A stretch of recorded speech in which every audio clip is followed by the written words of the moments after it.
going, guys? Welcome back to yet another video. It's been about 6 months since my last video, and I thought, well, we've just hit 5,000 subscribers, which is bloody awesome. I think it's time to get another HQ and do another full build series. So with that said, I'm not gonna ramble on with too much nonsense. I've been really busy. As some of you may know, I'm back working full-time on the tools in a panel shop, painting. So I haven't really been feeling the motivation to really make videos. And yeah, that's pretty much it really. We've painted some, a couple of really cool cars, a Gemini and GTS Monaro. If you've seen the shorts just recently, you would have seen both of those. Now, the plan was to film both of those cars, but it's one of those things when I'm at work, all I'm focusing on is the job, not making videos. And I would prefer to try and keep it that way, just because some jobs can be complicated and one of those things where you've got to focus a lot, especially on custom colors, etc. And the last thing I want to be doing is worrying about like cameras and audio and all the rest of it. It's just easier to just keep work separate from my personal life. Yeah, I hope you guys all understand and are happy with that. But yeah, so with that said, that's enough talking about the nonsense stuff. I have been enjoying being back on the tools. If you're curious, working at Dino Paints was really great fun. I did learn a lot working there, you know, but it's kind of time, it was time to move on, get back on the tools, learn a little bit more, because it's been about, I don't know, at that time, about 5 years since I'd been in the trade full time, like working in a shop. So I felt that it was time to get back in a shop. I've been working at this shop now for 6 months. I've been really enjoying myself. We use Spees Taco water. It's a fantastic product, expensive, but very good. And yeah, that's pretty much it that I can really talk about regarding work. But again, I want to try and keep work separate to YouTube. So yeah, here we have a HQ Premier, which we're going to be doing a HQ GTS mock-up. So we've got the flutes for the guards, which we need to measure up off another HQ GTS, a genuine one, which there possibly will be an upcoming video about. I'm thinking about asking my boss at work if he would feel comfortable with me going and seeing the owner of the purple HQ and getting some measurements off it so I can apply those measurements to this so I know where to put the flutes. Apart from that, I have spent just an afternoon after work just having a bit of a look at this one. I haven't actually really touched it just yet.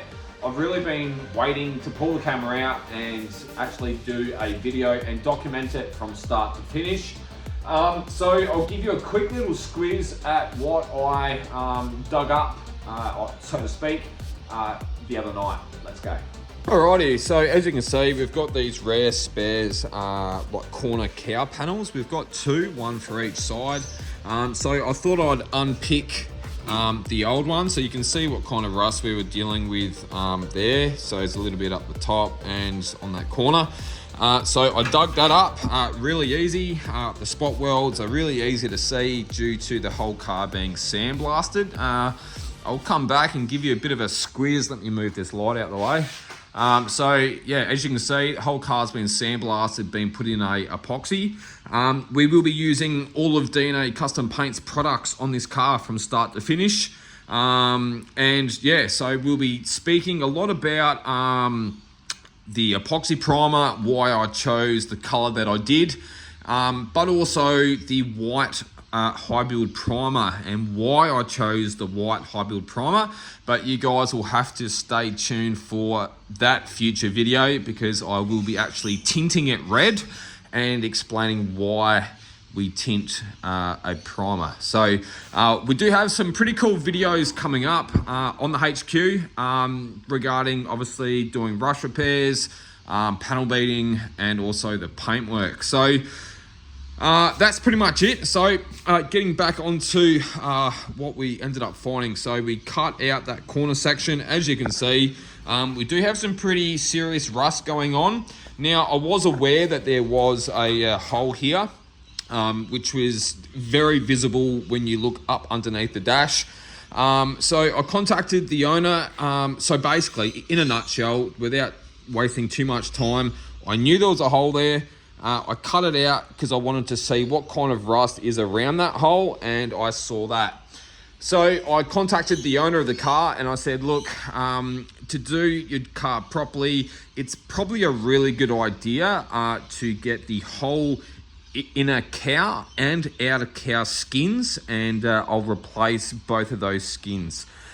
Which means there'll be obviously videos of me doing that. Have I ever done it before? No, I haven't. Have I done panel replacements before? Yes, I have. It's pretty straightforward.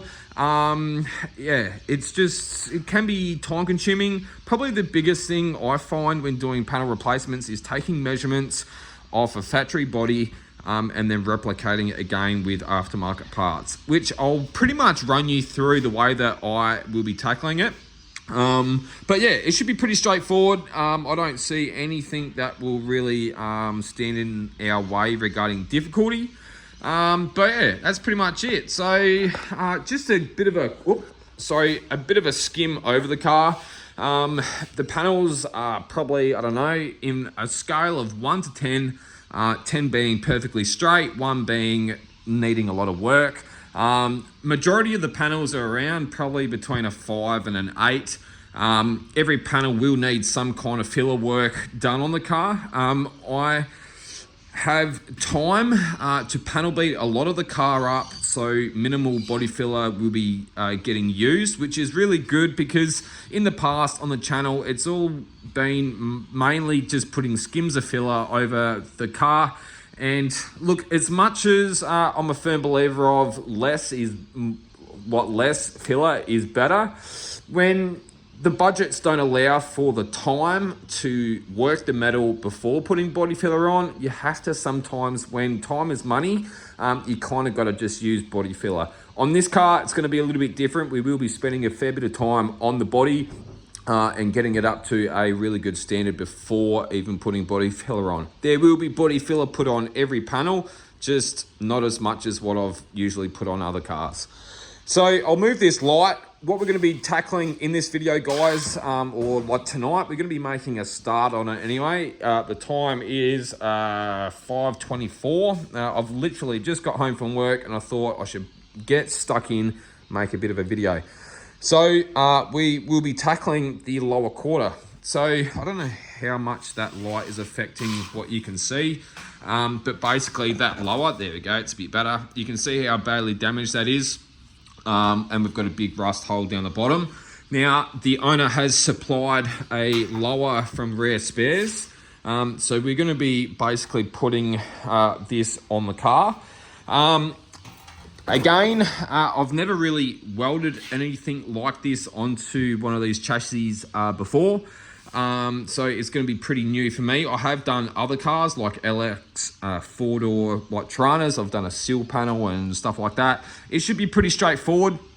It looks like the quarter panel has had a skin put in at some stage. You can kind of see, I don't know if you can see it on camera, but there's a line that runs straight through here, which tells me it looks almost like a weld. I could be wrong, but yeah, I'm going to bare metal pretty much the whole lower and up and around here.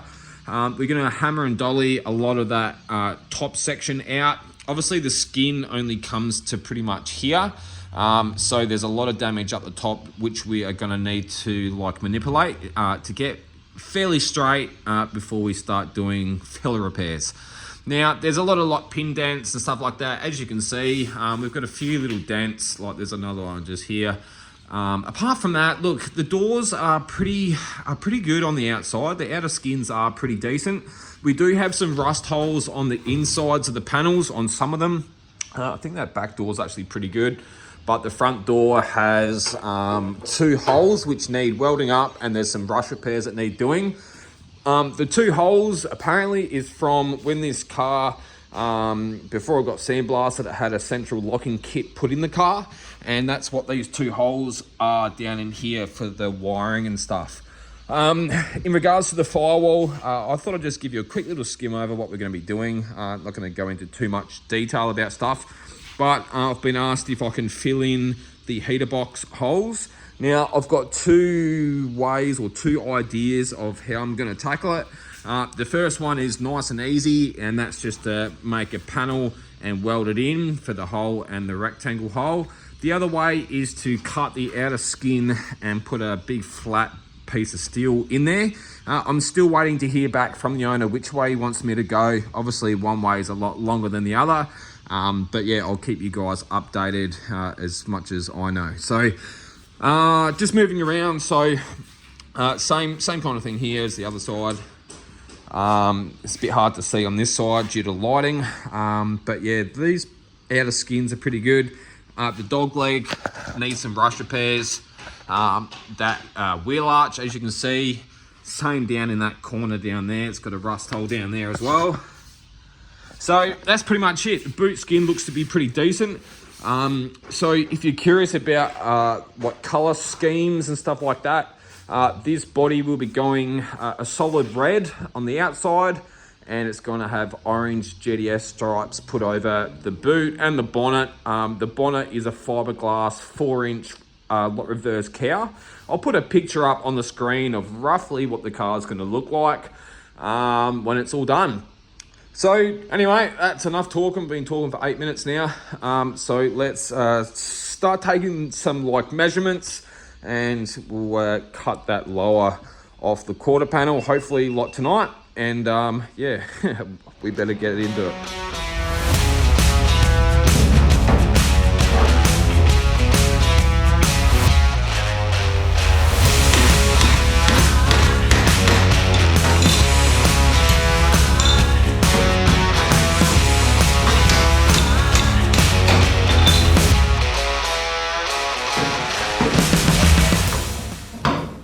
All right, so basically what I've done here, obviously put the panel on. So the top line is basically the highest that I can go.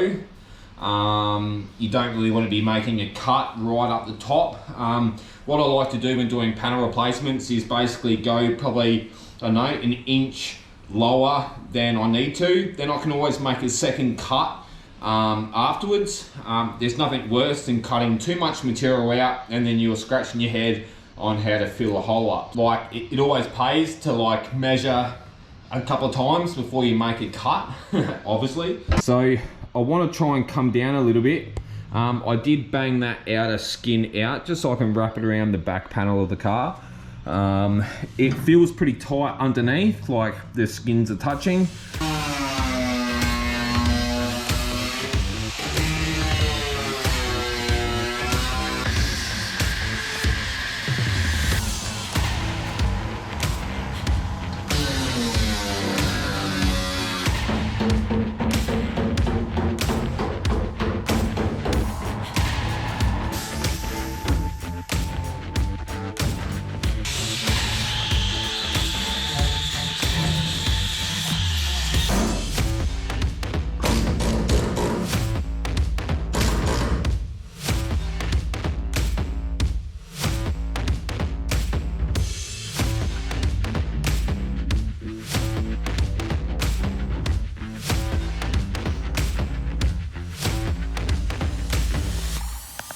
Alrighty, so we've cut that lower off.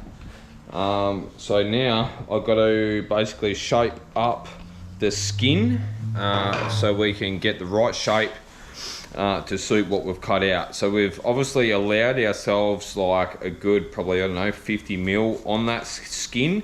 So if worst comes to worst, we can always use the whole skin if we need to. So just to give you another quick little skim over what we've done. So we've made an incision, we've cut that rust out. I've cut all the rust out of the corner.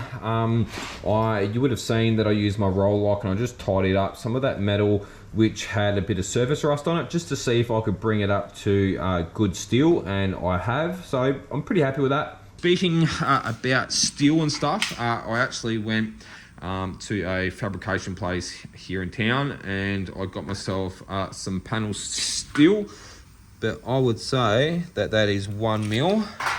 Yeah, good for welding in panels and making stuff. So we will be using that steel to make all the inners and all the rust repairs on the insides of the doors, the dog legs, etc. So, all right, so we've made a cut. We ended up cutting the end off that.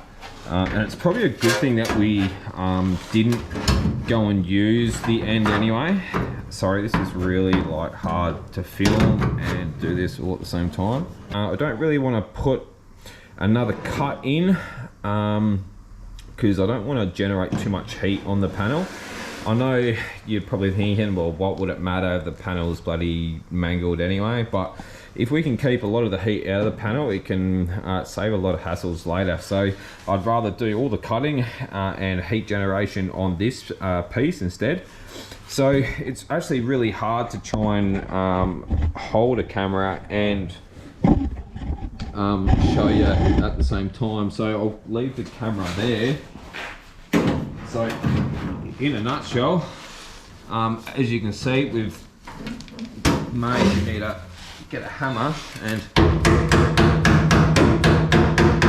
just tap that up so we can put it in. All right, so that's basically what we're working with. So we've cut the end off here. So now we're just gonna make a tiny little cut down here, take like 5 or 10 mil off. But apart from that, it's all looking pretty good. Anyway, that pretty much sums up this video, guys. I appreciate everyone watching this one. It's been a long time coming. I'm back, baby, to make some more awesome videos. But yeah, thanks for watching. Leave me a like if you've enjoyed it. Hit subscribe if you haven't. We've got heaps of videos to do. I can't wait to start getting some color on. Obviously I'm a spray painter by trade, so that's where I shine, is when it comes to painting. But anyway, I'll leave the video there.